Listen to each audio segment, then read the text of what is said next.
Jamestown, I'm Joseph Sharp, and here is your news. Last night, Jamestown College was once again visited by hypnotist Frederick Winters.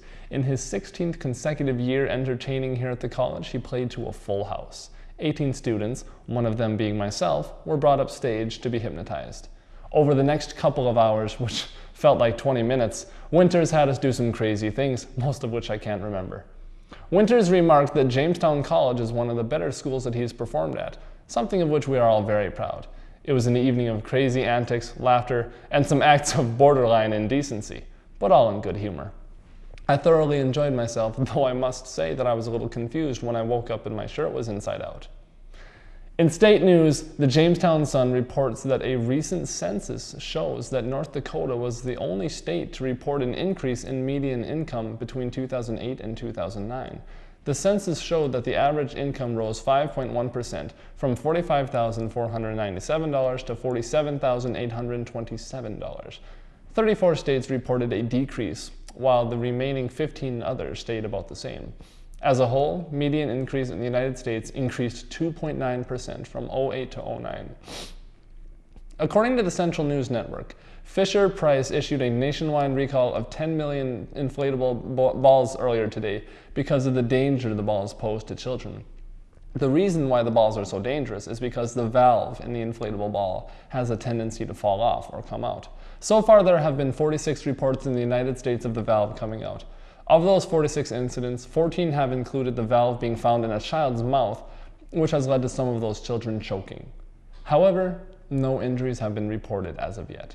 In addition to the inflatable ball, Fisher-Price has also recalled 7 million tricycles because of a protruding part that has cut children. Further yet, 120,000 small toy cars have been recalled as well because the wheels have a tendency to come off and are a choking hazard. If that wasn't enough, Fisher-Price has also recalled close to 1 million of several different types of high chairs because they can pose a potential cutting hazard. There have been several injuries reported from the chairs.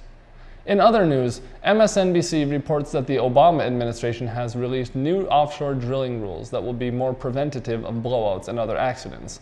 The new rules will have stricter requirements for the design and construction of oil well parts, as well as higher expectations for employee training. The overall purpose of the new regulations is to promote safe practices to manage risks.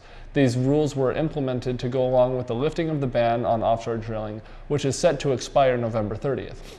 It is hoped that tighter restrictions and higher expectations will prevent incidents like the BP oil spill from happening again. In international news, Pakistan has banned a NATO supply route into Afghanistan after fighting which led to the death of 3 Pakistani soldiers. This is problematic for US troops in Afghanistan, as this is one of the major supply routes bringing them supplies and gear.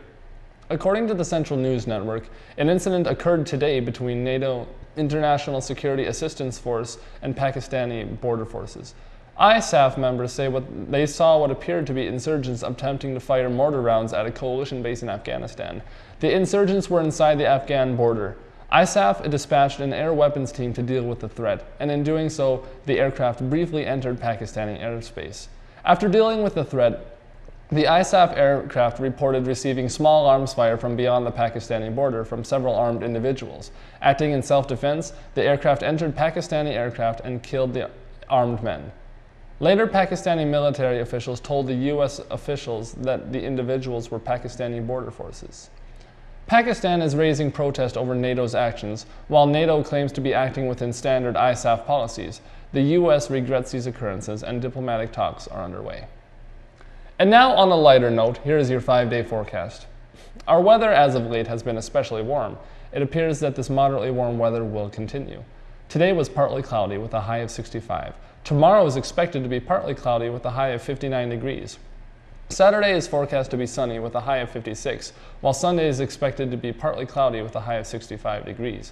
It looks like we'll have a nice start to the next week, with Monday being sunny with a high of 67, and Tuesday is expected to be partly cloudy with a high of 66. Thanks for watching JCTV. I'm Joseph Sharp, connecting the campus with the community. Have a supercalifragilisticexpialidocious evening.